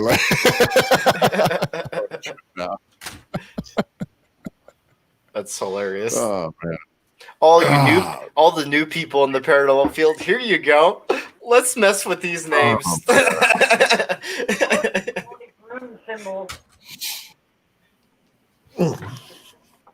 That's funny. So, how about this? Oh, go ahead. No, you go. Oh, I go. I'll go. Okay. Hi, Keith, Carissa. How you guys doing? Quick question. What's on the bucket list still that you would like to investigate that you haven't gone yet? The White House. Yeah, it's known to be haunted. Let's get into the White House. Hell yeah. Yeah, especially during all these protests. We're just here to ghost hunt. A lot of unexplained things going on in there. Yeah. Trying to carry a big ghost box, wires and copper. Trying to carry that into the White House. Oh man. I'm trying to talk to the president. No, not this one. I think it would be cool to go to Chernobyl. Oh yes, I was actually. That's one of my bucket list ones. Is Chernobyl. I'm sorry to interrupt, but before you fall off the White House thing, I was actually reading an article, and it was stating that they both, like other presidents that have lived in the White House, that they have actually seen the ghost of Thomas Jefferson. And this goes like all the way back to like Lincoln. Lincoln wrote about it in his like one of his letters to someone. I forgot who it was, but he mentioned that the ghost of Jefferson stays there or something like that. So that was one of the things, but I'm not sure if that White House burned down because wasn't there like a second one built or something, or part of it I think was burnt down, right? Yeah, I think, but yeah, they see the ghost of Thomas Jefferson to this very day. I forgot what the other current president. It was Reagan was the last one to see him. So yeah, when it comes to like, there's a lot of history to the White House, so that would be a good place. But Chernobyl's been on my bucket list for a long time. I think I talked to Dwayne about it too before, about Chernobyl a couple times. I was like, I want to go to Chernobyl and I want to go to Pavalia. Those are my like top. Yeah. Because I actually want to shoot Man vs. Paranormal 2 at Pavalia Island, where I'm stuck on the island for a whole week by myself. What are you talking about? I'm already selling the DVDs at the swap meet right now for Man vs. Paranormal 2. It's already out. What are you talking about? Totally. The War of 1812. Yes. When was that war? Come on. Yep. The War of 1812, when the British tried to fight us again and lost. America. Just kidding. Oh, man. No, just kidding. Haunted side is on. Oh, hello. It's the haunted side. See you tomorrow. Wacky Mansion tomorrow night. Right, I'll be there. I got the video ghost box. I got the rock box. I got Spiritus. I got Dead Wave, and Centipede. So we'll be there. Centipede. That's Rocky's nickname for my new app because he can't pronounce it, so he's like Centipede.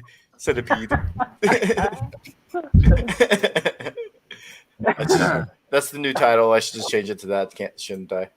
Whoops! I accidentally clicked some. That's hilarious. Centipede. Bats. Oh yeah, I saw part of that video. That's funny, actually. I went on a case investigation at the Vilratch Historical Site. There were hundreds and hundreds of bats in that place, and we had to wear masks because all the guano everywhere. And man, the thing about bats are awesome. Like, I'm not afraid of bats at all. I think they're so fascinating. Their reflexes are amazing. Like, they can fly straight to your face and dodge you. It's so cool. Like, they never hit me, and there's hundreds all around me. It's so cool. I felt like Batman. You screaming like a little girl. He's screaming.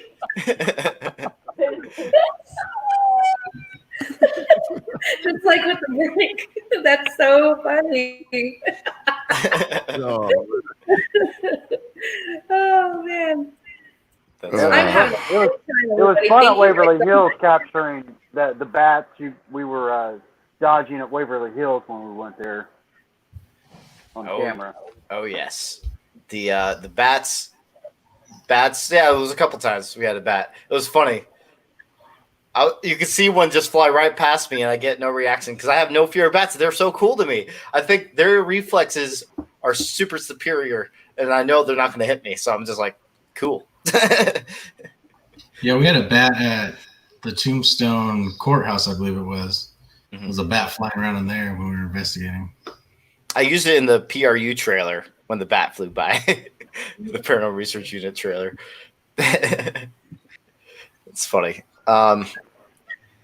Yeah, I had other cringy stuff on my other channel involving bats too. Don't look it up. I should burn that channel forever. I just forgot everything to sign in for. It's been a long time. That's what should be changed to.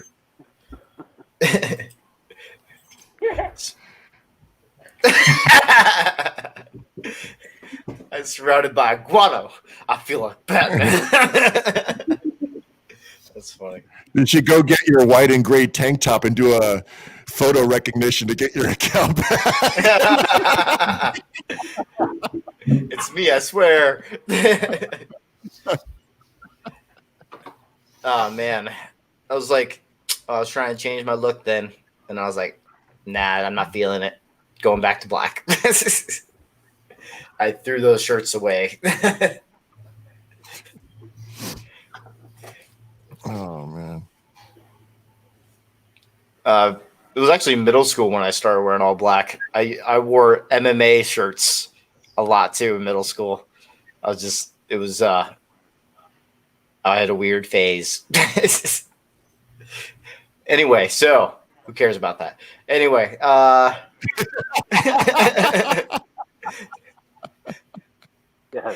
that's the key. Oh my God. Carissa? You know what's so we were talking about your bucket list locations.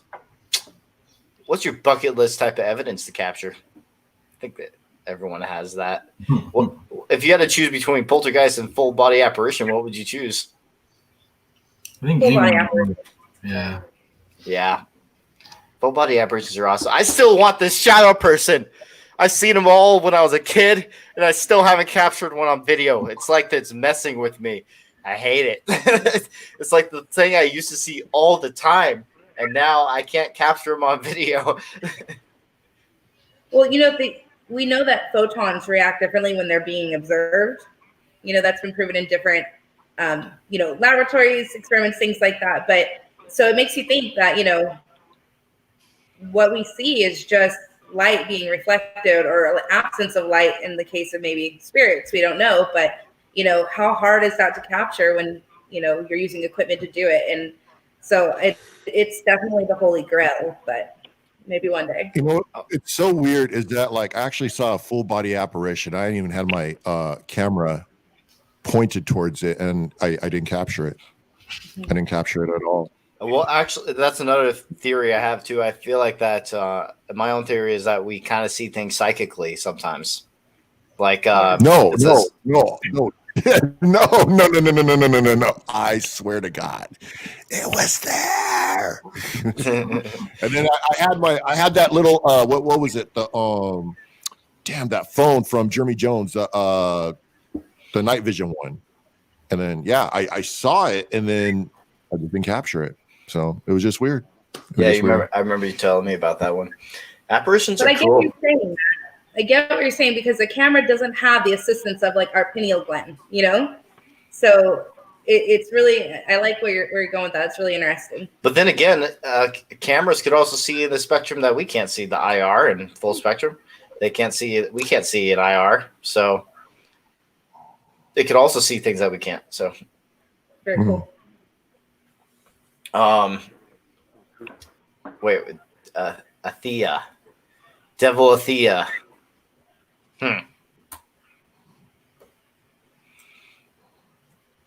Well. How about Athena? Athena. No, that's a Greek name. That's through the god of what, love or something like that. No, that's probably where you I need thought a of it. Nordic. You need a Nordic name. You need a Nordic name. I'll look up Nordic names later. Yeah.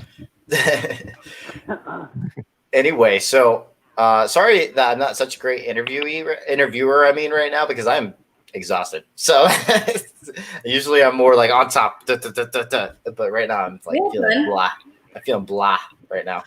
I actually, you know what? I had a question.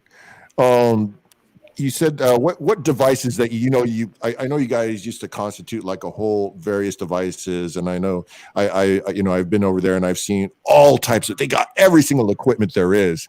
It's like walking into a vault of paranormal equipment, like when you go to Keith's office, and it's great. Between Telsa's stuff and the radios and stuff. But what equipment are you just using right now to go as far as like investigations?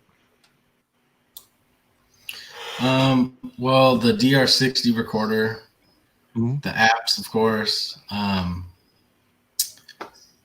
the panel box, like the little scanning radio that kind of looks like a DR60. I've been using that lately. I don't know. We just have our normal stuff, cameras and stuff like that, EMF meters, and I don't know. You know what I'd love to see you bring back, though, Keith, is the video ghost box that you created, that prototype. And it worked so well. It actually was featured on some television shows, and we got it back. So we have it again after it's been all over the world, really, or not all over the world, but it's been overseas. It's been with different people, and it's been really cool. And I would love to see us bring that one back. It's been on more investigations than you. Yeah, I know. Like that one was pretty cool. I would mind using that again. Yeah, that's good because that is. I remember when you were first testing it out. We were over at the that veterans. What was it?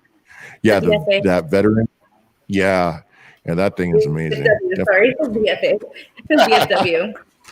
The VFW post was great. And then you used it also at Preston too, and you got some great evidence with it as well. So. Yeah. OMG. What is the box called again? It's just Weldon's video ghost box. It's a dick in a box. I'm just kidding.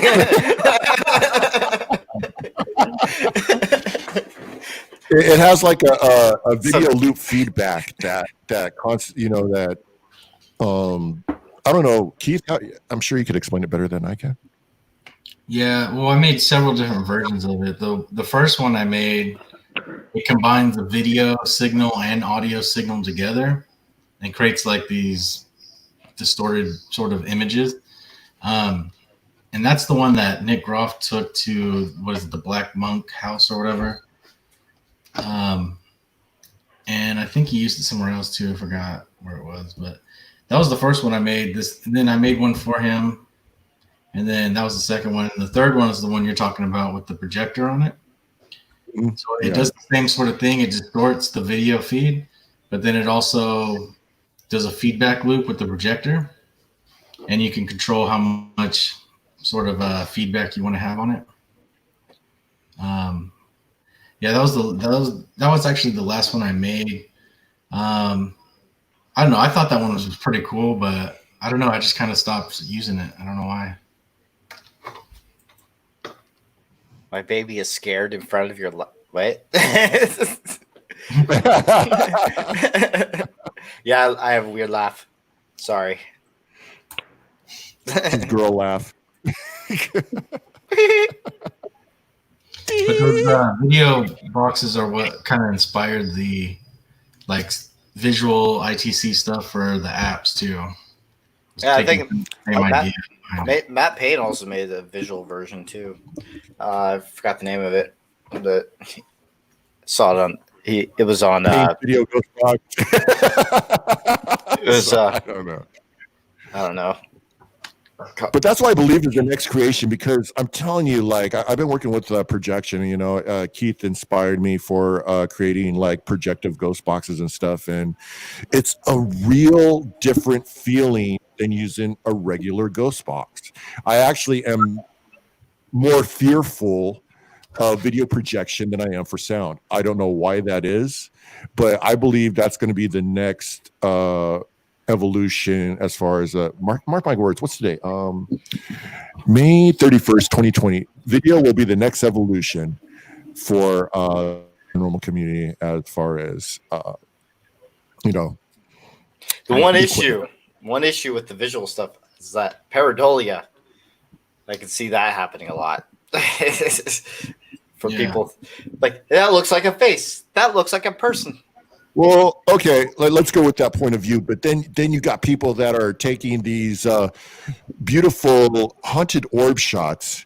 You know, that's zooming into the dust. I see Bob. I see a demon face. Yeah, I get it. But if you're able to capture like no one uses light. Everyone goes into the darkness and is like, all right, they're gonna capture something in the darkness with like IR, but it's very minimal. There has to be some, and that's what I'm trying to develop right now, is something that's gonna capture shadows or other types of energy. So that's what I'm working on, and I believe it will go into the next level of investigating. What do I see with the lamp when I did that? I just see spots. That's what. I was going to ask you, trying to get a suntan. Yeah, I need it, guys. I'm pale, but too bad that light doesn't do it. I was just being weird at that moment. Anyway,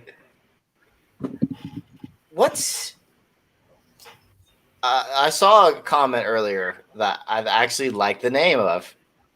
She said Trinity. No, absolutely not. Hell no. Trinity? No. Trinity? No. Why did you say no right before I even said it? I don't like it. You're like, absolutely I not. have the right to my opinion on this Devil Hour production. I was signed for it. I can say what I want. I don't like it. Trinity. I like Trinity because it reminds me of the Matrix, and she was cool. What are you talking about? Matrix? The Matrix? No. Who doesn't know the Matrix? You know why? Because he's just a fan of Constantine. That's the only goddamn reason why. That was a good movie too, but no, the Matrix. The Matrix was my childhood. I love that film. Anyway, guys, it's getting closer to the end. If you guys want to shout out all your channel or plugs, any plugs you want, here's the time. Do it, Keith. Okay. Chillseekers.com. Chillseekers.com. On Facebook, we are at Chill Seekers Ghost Hunt, and then I have one, Keith Weldon. And then on YouTube, we got Chill Seekers TV and Weldon Paranormal. And I think that's about it. Yeah. Oh, and the apps. Spiritus, Sweep, Dead Wave, EVP Shifter.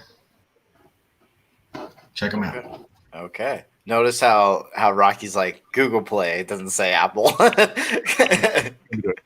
gotta go to Google Play, all right? You gotta go to Google Play. You gotta get your Spiritus out there, all right? You gotta get the EVP Shifter, brand new. Chill Seekers, that's right. You haven't got Dead Wave yet? Go get the Dev Wave. Go get the Necrophonic. Bye. That's hilarious. Rocky's the hype man. Sorry. There you go. And also, hey, throw up my Patreon. God damn it, man. Throw up my Patreon. Throw it up. Let me see that. Send money. Don't ask questions. Don't ask why Rocky doesn't have a nice car or a nice house. Patreon.com, Devil's Hour Productions. Send money. Don't ask questions. And I'll send you in the DM a thank you and a smiley face. I appreciate it. Really appreciate the money. That's a good deal. Rocky needs a new pool guy. The other guy, he got scared of the house. He ran out, crying like a little girl. So please, I need like $20 more a month for my pool guy. So thank you. Yeah, he upgraded so he could have his own special pleasures with that pool guy. And then don't forget me, Flash Rocky, True Paranormal, Real Evidence, Rocky ITC, Paranormal on Air, Chill Seekers Paranormal. You got to go there. Go subscribe, like. Bye. And at Rocky. Oh, yeah, and you got Double Down Productions, Paranormal Research, PRU. Yeah. Okay, I see how it is. Got a little choked up on that one. Please subscribe to Double Down Productions. There you go. Paranormal Research. Hey! The Double Hour Production. Subscribe. Come watch us. New videos. New haunted view of the Conjuring House coming out soon. Matt versus Paranormal. You can go to the Las Vegas swap meet and get part 2. And also Benton. Go get it. Like, subscribe. And then he has his Instagram. I can't read more than 3 syllables, so I apologize for that. Yeah, my bet was taken, so I had to come up with something else. Anyway, guys, I'm telling you, go get the new app. Hold on. I got a minute. Go get the Keith Weldon's new app, EVP Shifter. I'm telling you, don't go for the amateur stuff. With the ITC, don't do that. Get the real deal. Do what the pros get, like Rocky and Keith Weldon and Carissa Simpson. Get the real apps, the real stuff, the stuff that really works. Now, EVP Shifter. Now promote this one. Go get Centipede. Centipede ITC. There's going to be two more apps after this. No, go get was Ciencia? I can't even say the damn name. Ciencia ITC. Cynthia. You know what? This is what you do, man. I'll let you do it. This is what you do. You go to the app, you open it up, and it will say Cynthia ITC. There you go. So Is that your voice? What happened before that? I heard something before that. I heard like Cynthia, but before that I heard like Cynthia ITC or something like that. It was sounding like weird as hell. There you go. It has all the description of how to use the app. Do that now. And then there's also the description box in the corner. There's one update We're coming. Be using it tomorrow. We're using it tomorrow. And then the video will be out by next year. Okay, guys. And then Dwayne. Yes. Do you have anything you want? Do you have your Facebook page, the Paranormal what was the name again? I just have my own paranormal, my own page anymore. It's just Dwayne Seek West. the Truth Paranormal, right? Yeah, I was with that group, yes. Oh, okay. We haven't posted anything since 2017, actually 2016 on that page. So. Okay. Seek the Truth Paranormal. Well, we're a minute over. We got to go. We got to cut the. I can't. The demon dogs are coming. An extra hour.